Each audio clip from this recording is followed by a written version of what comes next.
Hello and welcome back to another Waste World podcast. My name is Gage Edwards. I am your host every week, or the weeks that I'm here. This podcast is coming out a day late because of some holiday travel I'm just getting back from. So I'm back in the office today. So you're still getting a podcast this week. It is not one that I recorded. It is one from WasteExpo 2025. But still, your Spotify's, your Apple Podcasts, your iTunes podcasts, wherever you're getting your podcast, they're getting a new refresh this week with a new episode of the Waste World podcast.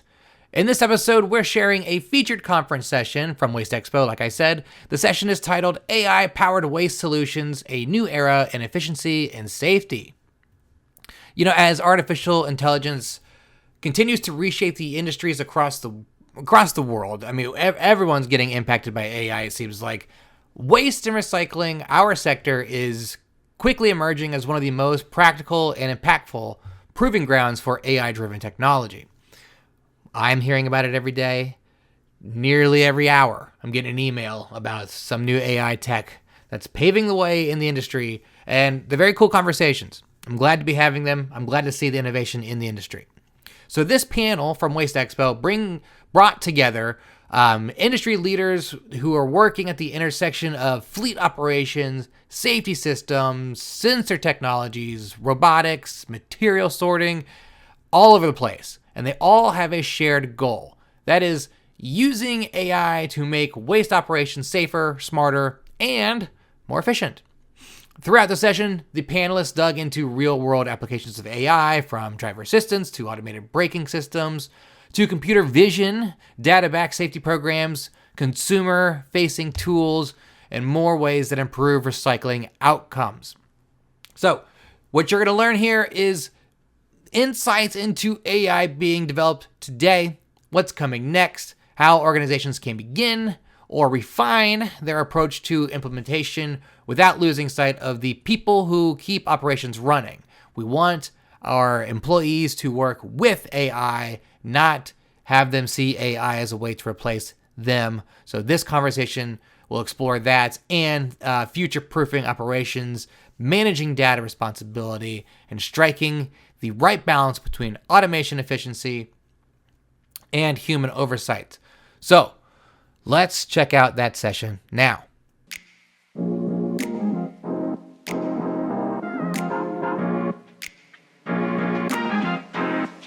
Good afternoon. It's good to see you. Thanks for being here. My name is Sara Fuentes with SmartWaste. I'm the founder and president of SmartWaste. Pleasure to be here. I want to go through the script that you've probably heard at all of your sessions since you've been at the WasteExpo. Thank you for your support of the WasteExpo. Your participation and feedback are sincerely appreciated. We will put a QR code, and I'm going to make sure that I ask up front, give us a 5-star rating, say the best panel that you've been to all WasteExpo. Q&A will occur, so we will take some time to hear from everyone in the room. So during the panel, if you have questions, please write them down, and we will have somebody with the mic to come to you, okay? If you haven't already, download the WasteExpo app, and we don't have any Slido today, but I do want to get an idea of who's in the room. So how many in the room right now are owner-operators, if I can get a hand in the air? Okay. How many people in the room are CTOs, Chief Technology Officers? Okay. How many people in the room are in municipality or in governance? Okay. And then how many people are in business development? Anybody in the room, business development? Okay, a couple people. We're all in business development. How many people in the room are in business development? Everyone. Great. So the reason why I wanted to ask that is so us up here are able to talk to you of who's actually in this room today. So welcome to AI-Powered Solutions, New Era of Efficiency and Safety. As I mentioned, I'm Sara Fuentes. the founder and president of SmartWaste. Welcome to the future of waste and recycling, where brains meets bins and sensors meets smarts. We're really excited to talk about technology, and I know many of us have questions. I know many of us hear things in the marketplace. I know many of us are concerned about our operations, and so today I have the privilege of sitting on an amazing panel with my colleagues here. They did not pay me to say this. So at SmartWaste, SmartWaste is where waste tech meets real-world testing, proving that smart solutions don't just look good on paper, but they work on the ground. Many of us want to know what's happening in the field and in operations and what's actually working. I'm gonna have the opportunity to introduce Tamey. Tamey is the president of Global Sensor Systems, where they are turning data into decisions in real time. Next, I'd like to introduce Stevan, the CTO of Prairie Robotics. They bring smart tech to the prairies and beyond. Sam, Digital Product Manager of Environmental Solutions Group. They stay showing us how innovation can stay grounded in sustainability. And Brian, Head of Strategy of Intuit AI. Intuit AI is making machines that don't just think, they understand. So we're gonna hear from all these panelists. They're gonna go through some slides. Okay, we're gonna take a few minutes from each one of them to go through a couple slides, and then we're gonna jump into conversation. So first, Tamey.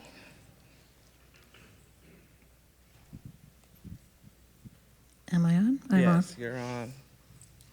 Hi, everyone. Tamey McIntosh. As Sara said, I'm the president of Global Sensor Systems. So at Global Sensor Systems, we're a 47-year-old company, and we do automatic reverse braking systems. So it's been around forever, way before AI, but we are working on an AI solution, and that's why I was brought on board to Global, because I've started 2 AI companies, one in Canada and one in Dubai.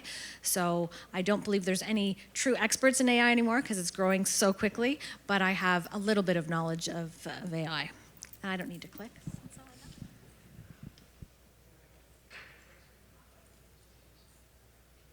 got. All right, Stevan.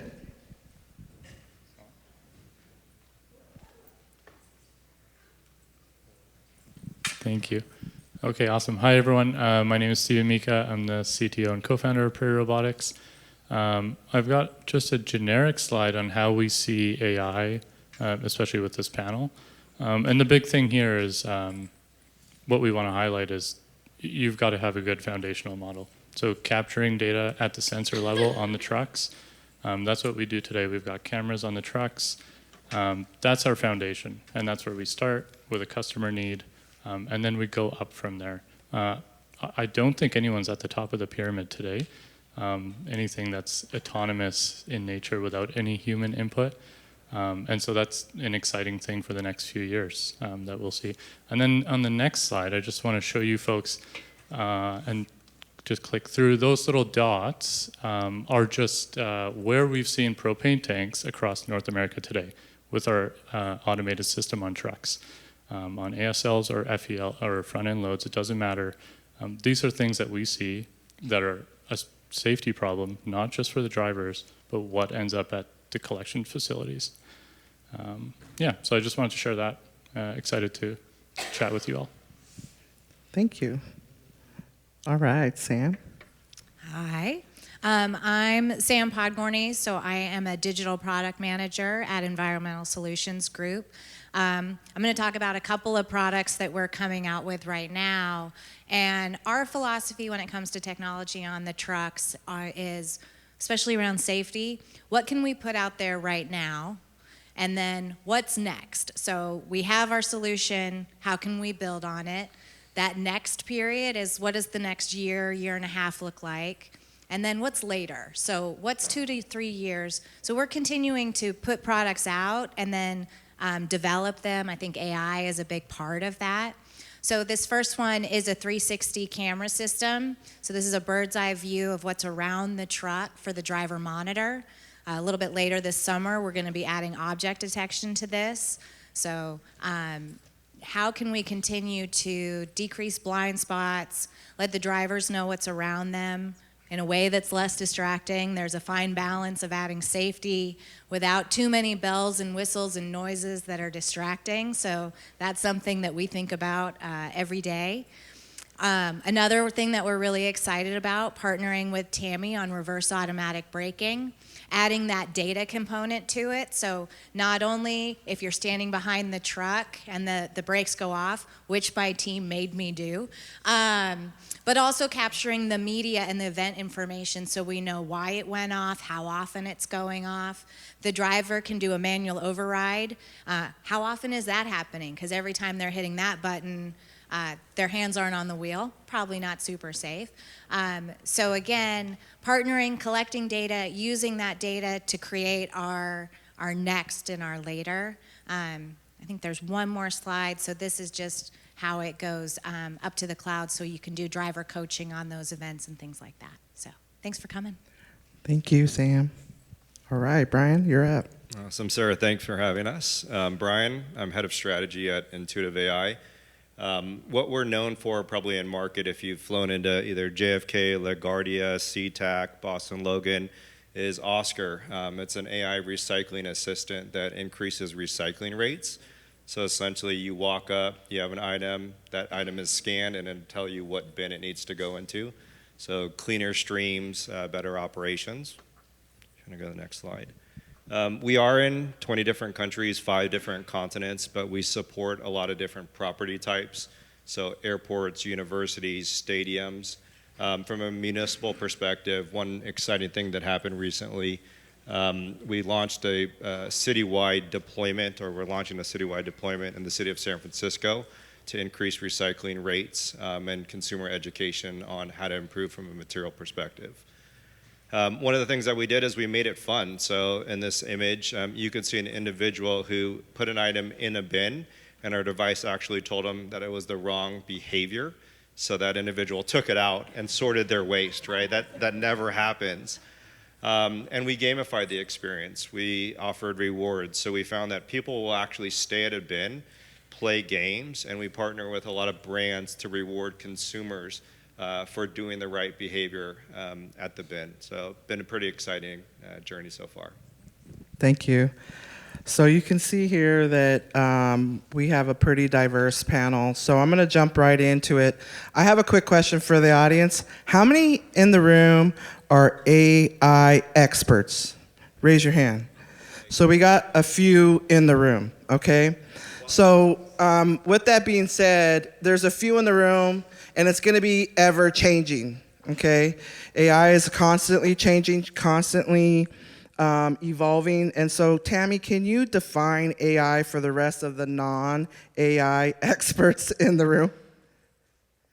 We'll keep it really simple. So AI is a simulation of humans, right? So what in machines? So what we do, so for example, computer vision, it simulates our eyes and our brain. Cameras and the AI, right? So it's just simulating what we do in machines. And I almost want to challenge, I'm not an AI expert, although I've been in the field for 6 years, because AI is changing so quickly and so fast. If one person is an expert on all facets of AI, it would be a small miracle, right? AI is just, what AI was even 2 months ago is different from what AI is now. So it's ever evolving, ever changing, and to stay up to date on all aspects of it would be quite a feat. Okay, so now that we're all on the same playing field, what key areas are you focusing on for future-proof of operations? And I'm going to start with you, Sam. Okay. So where my area of focus is around safety. Unfortunately, safety is not a revenue-generating tool. It's a cost avoidance. But we see a lot of potential to leverage AI to increase a better, safe environment for our workers and those folks that are around the truck.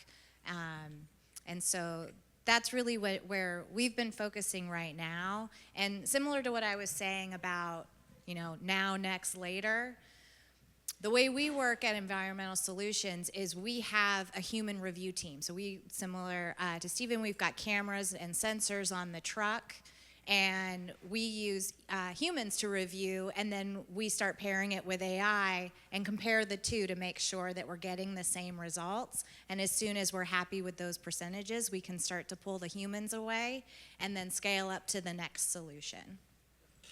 Oh, I like that a lot. Steven, you have any comments? Sure, I can share what we're doing today. I guess if we break it down to three pieces, we know that there's a lot of tech churn. Tammy mentioned in the last 6 years, AI has moved quite a bit.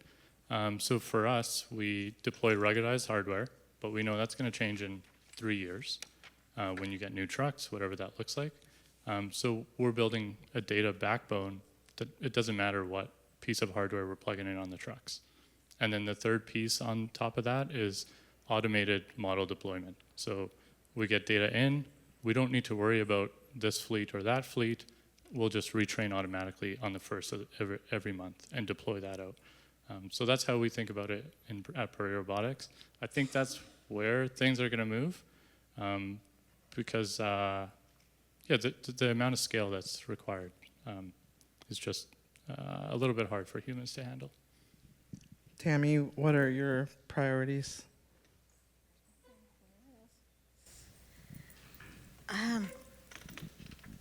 So to future-proof, again, I don't have a crystal ball, so things are changing so rapidly, but I think the thing that all of us can do is just make sure your data is as clean as possible, so no matter what happens in the future, you're ready to make the plunge into AI. Clean data? I know. What exactly is clean data? Give me an example. I guess it depends on who you're asking from it. For us, from a clean data perspective, I think it's the review process of what is actually being tracked by our devices, of what's going in versus correct bin versus incorrect bin. I think I was more prepared to answer the future-proof question first. Brian, please answer that. I'll comment on that. I think the two things that we focus on are efficiency. So improving the efficiency of the human interaction. So every time we put a device in market, how can we incrementally increase the human behavior to get people to sort more accurately? Then I would say that the second thing is revenue generation. That may sound weird, but each device we put in market, we can generate revenue for the property. So it becomes a revenue generation device. So if you can make money for the customer, a lot of times they want you as a partner.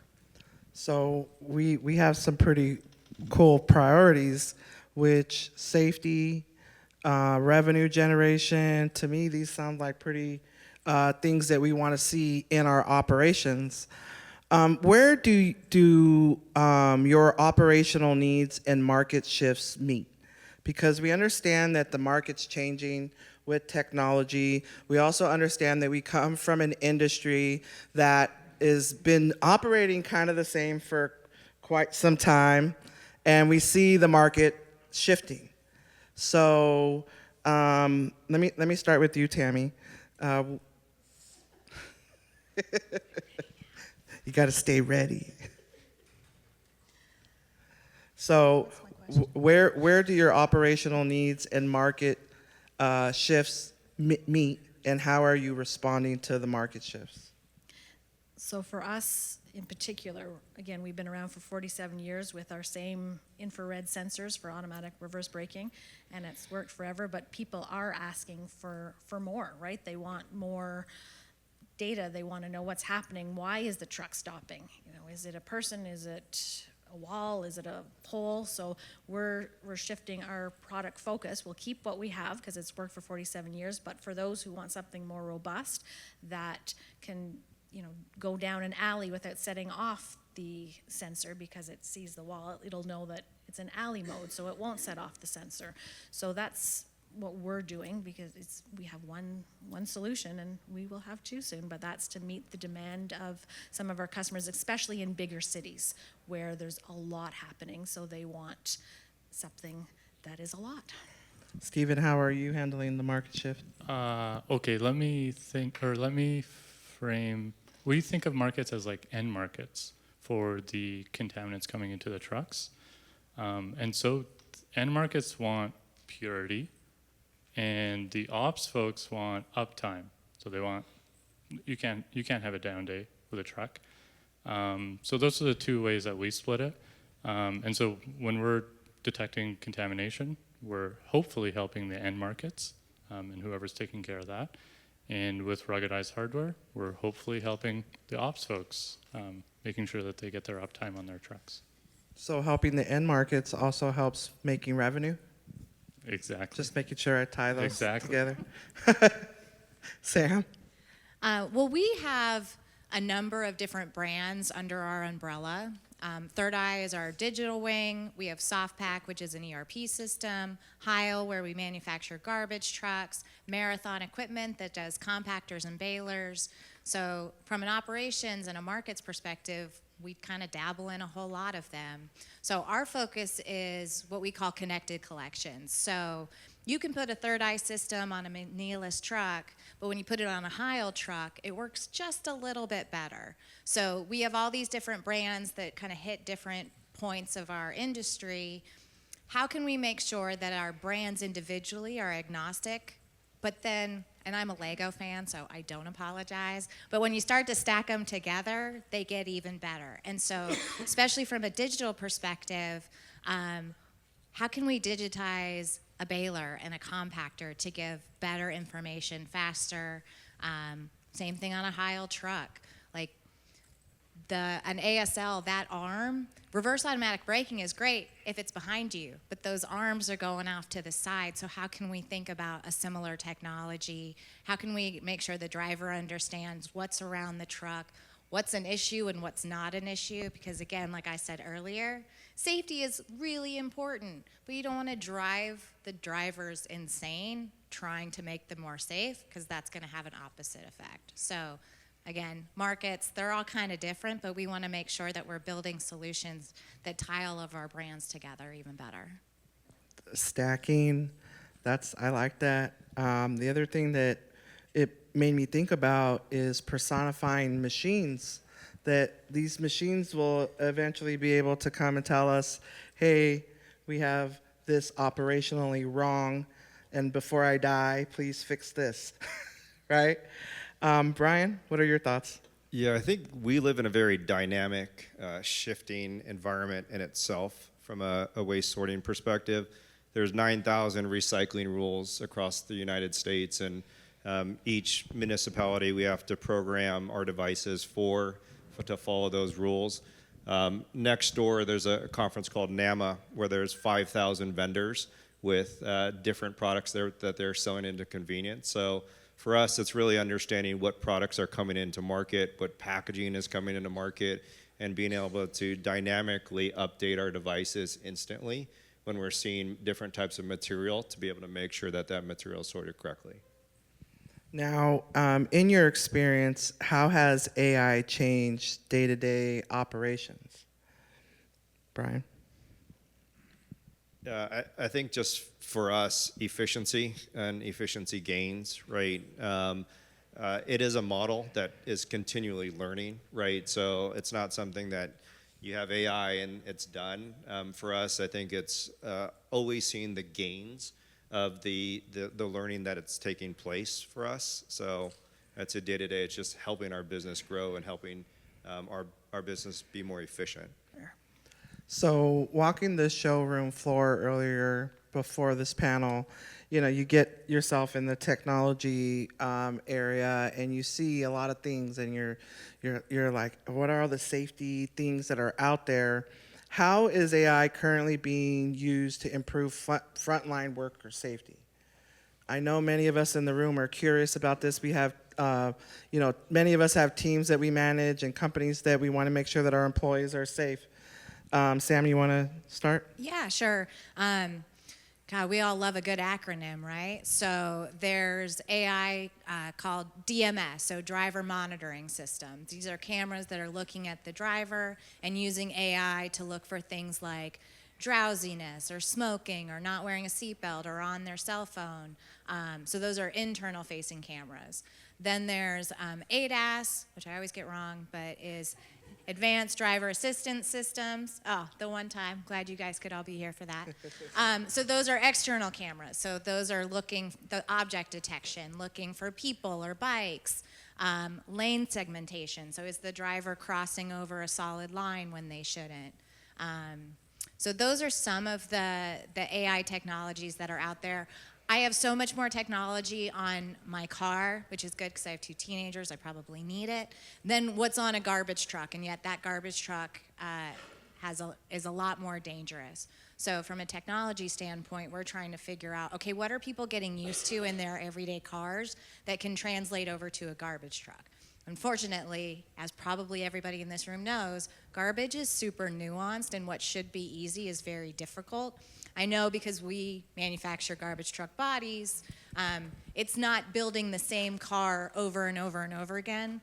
A garbage truck, every single one of them is a little bit different, so it's a lot harder to scale than Nissan or Toyota or all those things, but that's what we dream of. Like, how can we make that garbage truck just as safe as, my car went out, my kids are not driving.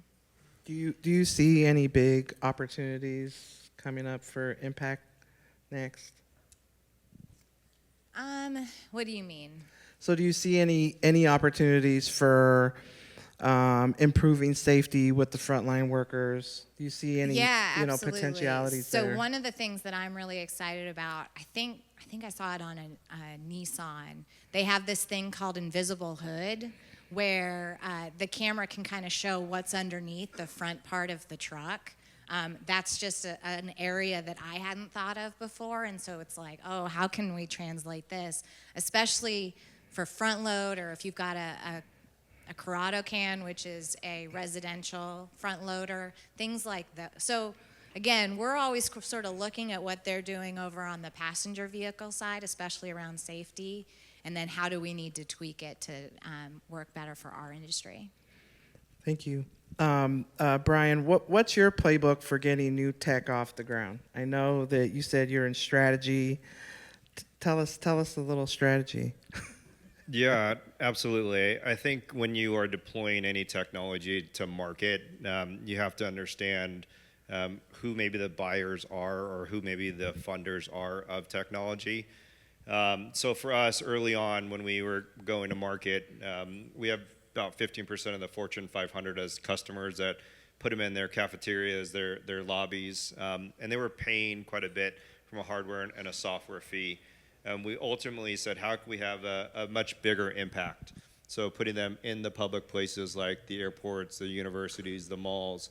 And how do we do that? We actually were able to do it at no cost for the property. So we were able to give the hardware away. We were able to subsidize the software through a lot of brand partnerships. So the Coca-Colas of the world, the Pepsis of the world, the Haulers of the world. It is a digital screen, so they have the capability of running advertising or sponsorship on it. So that allowed us to place in market, any market, the devices, right? And that removed the barrier of saying, I don't have budget for this. I don't have budget for this. Let somebody else pay for it, is actually what we found. And so there's a lot of companies that wanted to pay for it to be put in market as something that helps with sustainability. And actually improving their brand perception as something that they are doing for the community. Thank you for that. Steven, what's your playbook? Okay, so Tammy made a very good point a few questions ago about understanding what the customer needs. And AI is just a tool for us. So we start there. Where's the pain point? What are you actually trying to solve? What are some success criteria? And then we go from there. And if AI is a tool that's going to help, then let's implement it. Yeah, I think that's the biggest. I guess the other thing that we tend to do is just start with a narrow focus. So I think sometimes the knee-jerk reaction is like, we've got these 10 different problems, let's throw AI at it. But what if we just started narrow, got some quick wins, got some buy-in from internal stakeholders, and then moved from there. I think that's a playbook that we like to follow. Tammy's like, ditto. That's exactly it. It's, a narrow focus, understanding what the pain points are, what the problems are, and building towards that. And also, just because one person says that they need something, you don't go and reinvent everything. You have to have, whatever your internal process is, how many people have to say the same thing before you make that change. So I'm sure some of us can relate to what Brian had said about not having budget. Some of us know what that pain point may feel like. I'm gonna now open it up to the audience. We're gonna give some time, so I'm sure some of you may have been writing down some questions. So if anybody wants to be bold to go first, because I know once we get one, it'll start rocking and rolling. So if someone would like to go to the mic, or I can pass the mic to come to you. None of the AI specialists? All right, we got a brave soul. Thank you. All right, so when you just tell us your name and what company you're with, please. Yep. Oh, there it is. It's short. Hold on. That's not much better, but okay. I'm Rebecca Culler. I'm with the Maryland Environmental Service. This is super interesting. Thank you. I'm primarily interested in one of the statistics when seatbelts first came out with cars is that it didn't really matter that they were installed. People were getting into the accidents, and the same amount of damage was being done. I'm a little bit curious to see what sort of ignoring of the safety options that drivers are seeing. Like, are they overcoming the safety that we're putting in place? You mean like an override? Like how maybe compactors door have that little thing and people try to put something there to override it? Or ignoring it, overcoming it, whether intentionally, like hitting the override button, or just getting into stupider accidents. I don't know, like, if we can AI our way out of ignorance and stupidity and just carelessness, rushing, that sort of thing. Great question. Thank you so much. Yeah, no, great question. Part of our system is all about generating events. So even with the reverse automatic braking, every time that goes off, it creates an event that goes to our cloud-based portal with media. The data is great, but if no one is there to actually look at it or enforce it, then there's no point. So again, with everything else, it's nuanced. Everybody says safety is the most important until you got to go get those cans picked up, and that clock is ticking, or you got to get those trucks out the door. So without the data, you can't do anything. So that's a good place to start from. And I think that, so in the Investor Summit yesterday, they were talking about how this industry hasn't been able to get out of the top 10 most dangerous jobs. And so we all need to make sure that safety is a priority. We want to be more efficient. Hopefully AI solutions can help with that. But the folks that are in charge have to drive that behavior. Again, you can't do that without the information. How can we make sure that we're getting the information in a way that doesn't take a manual process? We want to keep the drivers focusing on the road. There's a driver shortage, so how can we make sure that we're creating technology that makes being a driver even easier? Love anything that's gamified personally. But company culture, it's got to be prioritized, and you kind of have to live it every single day.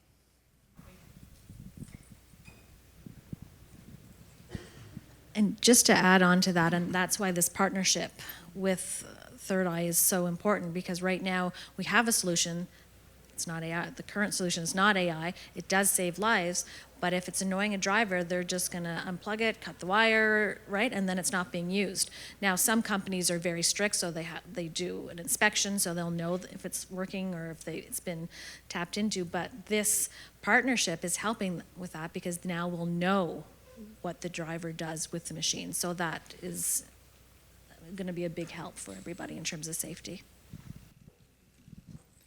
All right, sir. Hi. Yeah, Bart Miller, Mount Diablo Resource Recovery. Use the product a great deal.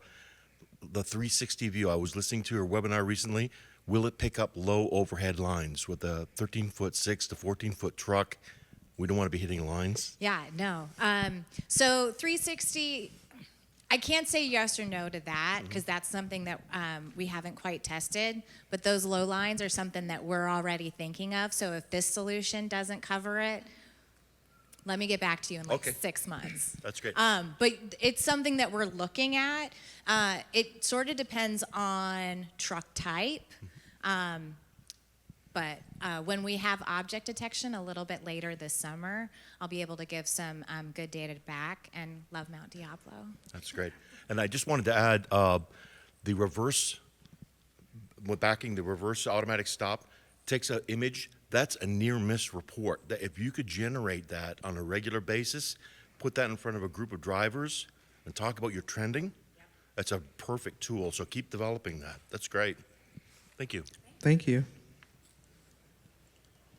Any other takers for questions before we go to rapid fire? I know we got some in the room. No. I just want to hear the. Okay, I want to hear the. It's Brian. Is it Brian? Yeah. It's so interesting the gamification of segregation of refuse, and to pay for what we all know is necessary and good. Was it public sector money that paid for this development, or how do you encourage clients to pay for what we know we should do? Yeah, no, it wasn't public sector that was paying for it. It was all private sector. But I'll give you some examples. So at a college campus, we may partner with United Airlines. And so reward them if you recycled or sorted correctly or answered maybe trivia correctly around certain things of greasy pizza boxes or coffee cups. And so they may win a $250 gift card to fly home from campus. Oh, and so you saw students clean up the campus to go scan things to get an opportunity for a reward. Or you'll partner with Apple or Google and give them a new phone. Right, so there's all these brands that want to participate in the experience, and there's all these consumers that would like something, right? So it is all private sector that's funding and also doing the rewarding, but these are great rewards that people could win, and who wouldn't want to win a trip home, right, paid for? No, because all of us have seen people stand and puzzle over whether is this. I saw somebody doing it today. Is this recyclable Where does this go? or not? And it's very confusing without images or graphics or gamification. Some using AI. I mean, there's so much to be done in that realm of using AI to inform, not to aggravate. I mean, I think we've all been at checkout counters where the person says, put your purchase in the bagging area, and you think, I just did. But we could do so much better than we're doing. Absolutely. At some point, we'd love to give away scholarships, right? At some point, and those could be funded, right, by private institutions or the private sector. But really encourage people to think about it. Just stop and think for 1 second. And with 9,000 recycling rules, it's difficult, right? So no fault to the individual just standing there.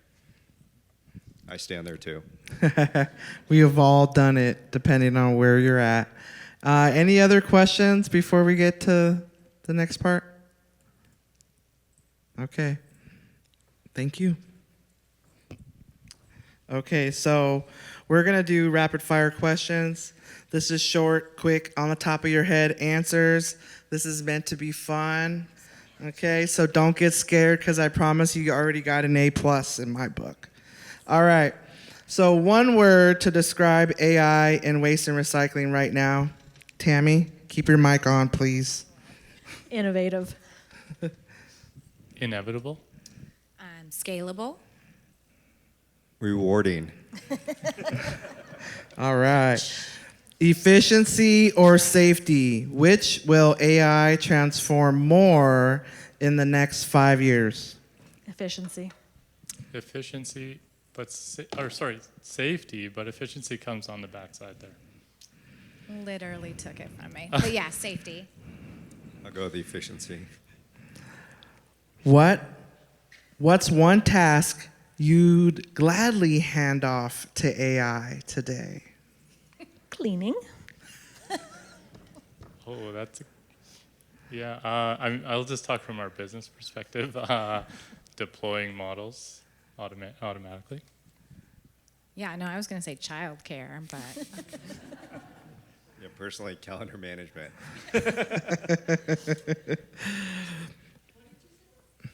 me? Oh, calendar management. Calendar management. Anyone can relate to that? Because I know I can. See, some of us just. Biggest myth about AI in this industry? You go first. Humans are still needed. Humans are still needed. No, that's a reality. So I guess AI hasn't taken over the world. Maybe that's the myth. Yeah. I was like, uh-oh. It actually doesn't have to be heavy data and energy utilization. If everybody's familiar with edge, being on the edge, so local computing versus ChatGPT, you're constantly pinging the web. There are computers that are powerful enough, and we use them on our devices, that everything is processed locally for the most part. That you're always being watched. No, nobody has time to go through all that data. Yeah. There's a question. When you say that the AI can be used on a local system, how often are you having to refresh the data on that system? It depends on what we're learning from the devices. We do a daily look into it, but when someone walks up and shows a can, it's not saying, "Hey, web, what is this?" Everything is processed locally, and then you'd be surprised. People show their shoes, they show their babies, they show all different types of things. They do. They hold up their babies, and so it's literally like, what do we want to learn here? Compost. Where does the baby go? Organic? Okay, what's one job AI should never do in waste management? Drive the truck. Yeah, I think just the last loop of any safety critical system. I think you're always going to need a human there. I think, I always say AI augments human capabilities. So to me, there always needs to be a human at some phase of a process. I would say the relationships that we have here, right? We're all people, and that's why we're here. Yes. Is AI making operations smarter or just faster? Tammy. Smarter or faster? Faster. I think smarter because faster, I can just tell you from a startup perspective, faster with AI is chaos, and you do not want that. That's what it's doing for a lot of people. Because Okay. they're relying on it too much. Yeah, I mean, I think you start with faster and hopefully work your way towards smarter. Agree with everybody. What's the most exciting AI tool you've seen in action? Like in any industry, I love ChatGPT. I was just going to say ChatGPT. So anybody in the room use that? Anyone? Okay. So we're all using AI. So look, we got more than a couple experts. Steven? Oh, I'm going to say the same thing. I think in 2022, things we just had this massive step change, and it's not just text-based models, but multimodal models, so vision-based models. That, like, we've gone, and I'm going to go a little bit dweeby here, but we went from AlexNet in like 2016, and that was a massive thing for vision models. But now here we are in 2022. You've got labs from Facebook, like the SAM models, segment anything models. These things, this is a massive step change. And if that continues, that's an exciting future. Brian? Yeah, I show this picture. This is my daughter. I've got 3 kids. But I would say I love what our company is doing because of how kids interact with it, right?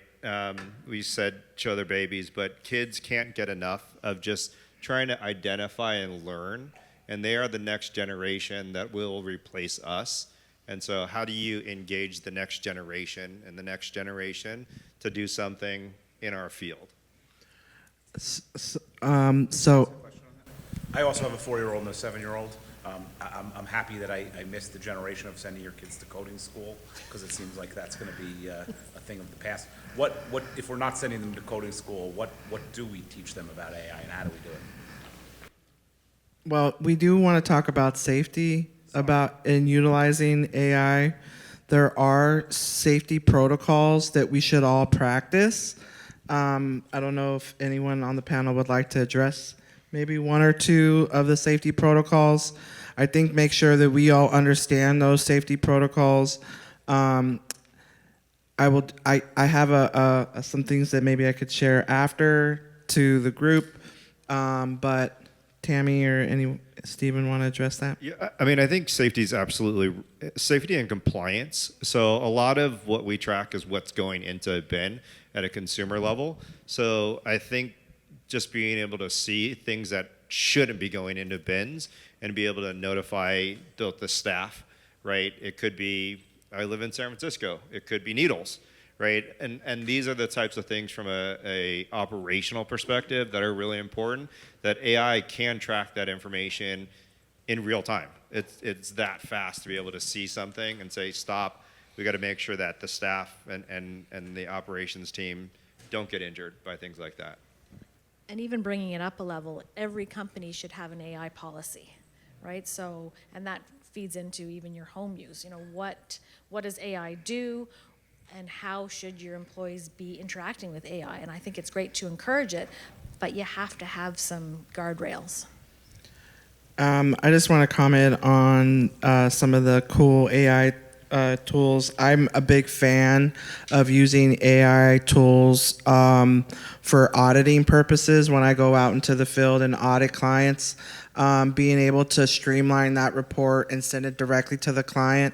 There's lots of apps that are out there, but to me, I like that just because when you're in the field, many of us know when you're in the field, after getting out, going, maybe seeing a dumpster or seeing a truck or whatever it is that you're auditing, you're not really wanting to sit in front of the computer. You just want to be just done with that job and get it out right away.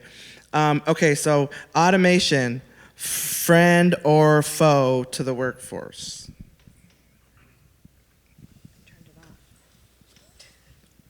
Steven? It's got to be a friend. Yeah, I mean, we're going to exist, and we've got to find a way to make it work. I don't know if we have all the pieces today, but I think I'm optimistic we will. Yeah, I'm going to agree. Automation. Friend? Friend. Maybe not a BFF. Friend. What keeps you up at night when it comes to AI adoption? Tumerator. Do you remember the 5G backlash? That's what I fear would happen to, and actually let me just speak to another example, and I don't have a strong opinion either way, but like automating ports. So I know we're talking about in the waste industry, but I don't know if as a society we want to push back on technology that helps safety just because it's labeled with AI. We want outcomes at the end of the day for society. Yeah, I think this kind of goes back to what Brian said earlier. One of the reasons why I love this industry so much is the people. And so I don't want to ever have so much technology that we lose all these amazing people that work in this industry. You know, some of the jobs may need to be reallocated, perhaps, but this is my favorite week of the year because I get to see all of my favorite people and talk about exciting things. We all spend so much time at work, so hopefully you're passionate about it. But I would hate to lose those people and those relationships because we're more efficient. Brian, what keeps you up at night when it comes to AI adoption? I would say maybe two things: security and compliance with all the information that's out there. And then just really keeping up with it. I think it just has moved so fast, and I can't keep up with the number of AI applications that are out there. And so there's 20 new ones every single day. I don't know who will reign supreme, but keeping up, it's very difficult to do. What's one area in recycling where AI is underused? I don't, when I visit shops, I don't see a lot of like predictive maintenance on their trucks. Maybe it exists, but I see it in other industries. I don't know if it's or like if it's really There's a hit the company waste downstairs management. who does it. Oh, great. Yeah, they talked to me today. Don't remember their name, but they're doing it. What's one area in recycling where AI is underused? Brian? So I would say the packaging complexity that we have going on. Again, the conference next door, there's 5,000 vendors with a million different types of packages that come out, whether that's plastic, 1 through 7, whether that's a seaweed-based item, right? Like the human eye can't even detect in most cases. And so there's a lot of cool things that Google is doing to get down to the molecular level of understanding packaging. So understanding packaging to be able to make sure that material is ending up being recycled correctly or put back into circularity. And I would say maybe around communication. So what most people understand about waste and recycling is that you put your can at the end of your driveway, it gets picked up, and then you bring it back in. And this industry has so many people, so many jobs. So how can we better communicate not only what all those people and jobs are doing, but how much technology is actually involved in making that happen? I was gonna say, I want your thing at the end of my driveway, so everyone puts the things In my the right kitchen. spot, right? It just. So if AI, this is the last question, and then we're going to wrap it up here. If AI could solve one problem in waste today, what should it be? I'm gonna have to say safety. Yeah, I'm going to agree with you, Sam. Public perception, right? We all talk about composting and recycling, and everybody talks about it doesn't work, but the reality is it needs to get better, right? And we can't give up. We can't have people say it doesn't work and then everybody doesn't care. So I think that AI is, as we've learned today, ever changing. We learned today some information around operations, future-proofing your operations, some things that are market relevance in today's market. And we really appreciate everyone being here. If anyone has any questions for the panelists, don't hesitate to come up and talk to us. Thanks, and I hope you guys have a good afternoon. Thanks for being here today. Bye-bye.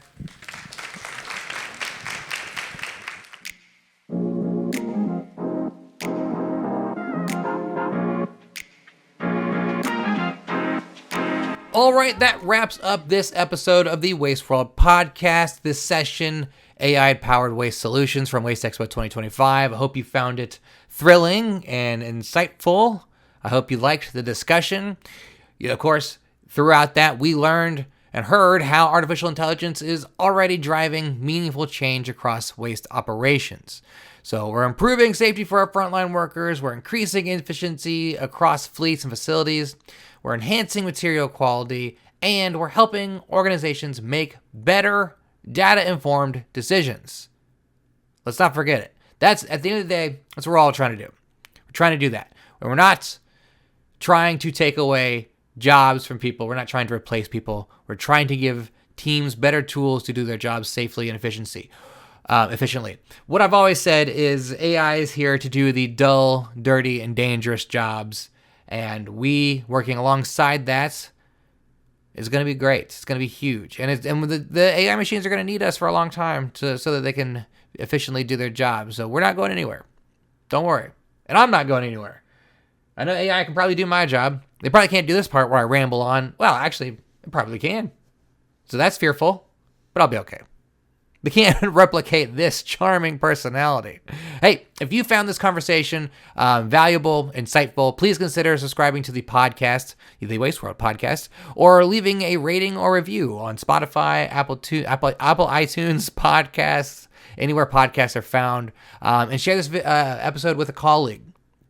I know it was kind of a day late, and it's not the one-on-one guest style that we have every once in a while, normally, I should say. But we'll get back to those in the following weeks. We have a few more episodes for the rest of the year. They'll be covering different topics, and we'll be going through our top stories from waste360.com, so you can hear what the biggest news of the year was.